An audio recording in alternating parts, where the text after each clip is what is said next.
Hi everyone, this is Craig Dressler, the Associate for Parish Life here at St. Mark's, and I'm here to talk to you today about praying with a labyrinth.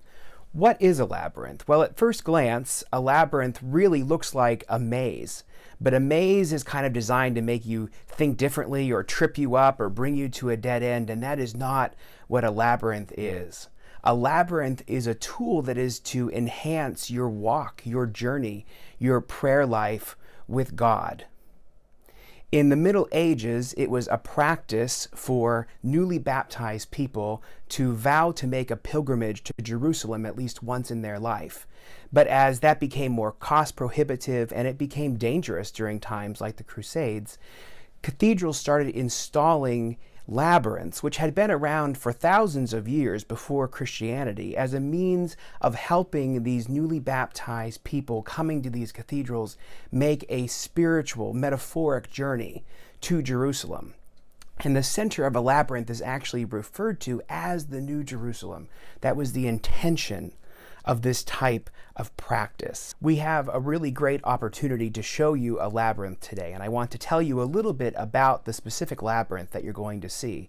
It is actually a canvas replica of the labyrinth that can be found at Chartres Cathedral, which is about 60 miles southwest of Paris in France. And it has 11 circuits, or 11 concentric circles around the center, around that New Jerusalem that I told you about.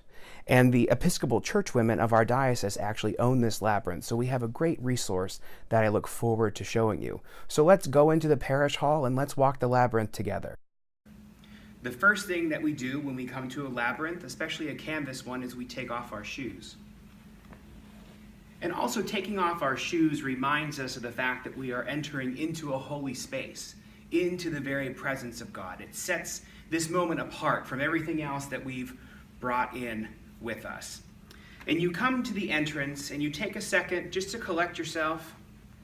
Think about the mantra that maybe you want to be saying, Jesus, remember me when you come into your kingdom, or I'm a beloved child of God, or whatever's coming to you, or whatever question it is that you have for God that you would like some clarity. Whatever it is, gather that, and when you're ready, enter in and take slow, deliberate steps.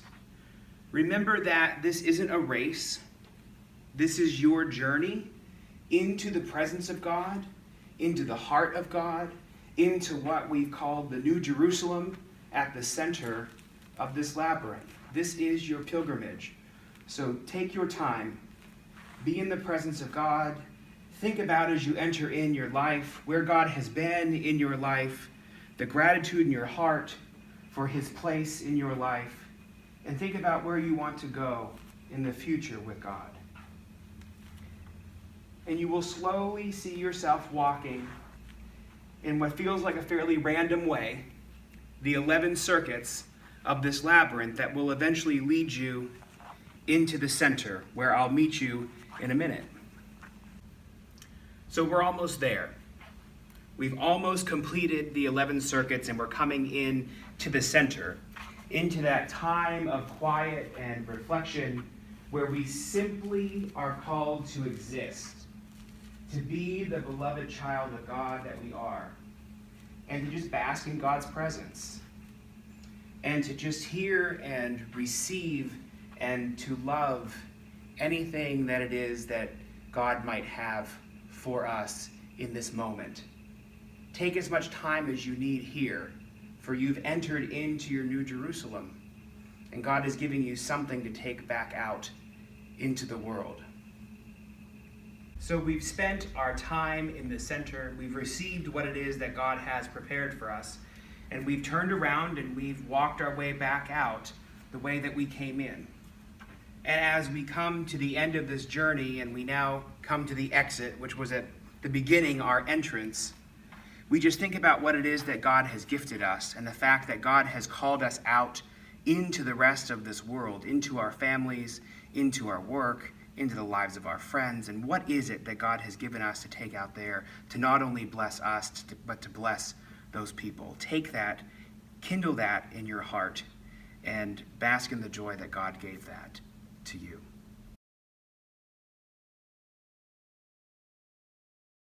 I hope that you've enjoyed the experience of walking the labyrinth with me, and I would encourage you to seek a labyrinth out in your community. Many communities have them and we don't even know about them. Frontier Park in Erie has an outdoor one. We at St. Mark's regularly host the labyrinth that you just walked with me, and Trinity Cathedral in Cleveland oftentimes has a labyrinth walk in their nave, so you're outside of the elements that way. And if for any reason, whether it is physical impairment or you just can't get to one, there isn't one in your area, you have another option that I would like to show you. You can actually buy what is called a hand or a desktop labyrinth. I found this one on Amazon, and it comes with the metal labyrinth. Sometimes you can get a wood one and a little stylus. And it will do the same thing, you're just not walking. You can find the entrance and just slowly start tracing your way along the labyrinth, and you'll make your way to the center just as if you were walking it. And when that stylus gets there, take the time. Be in the presence of God. See what God gives you. Use this as a tool to quiet your mind and your heart and to just come into the presence of God. I hope that this time has been a good time for you, a time that has helped deepen your walk with God and your prayer life, and I wish you a blessed prayer life.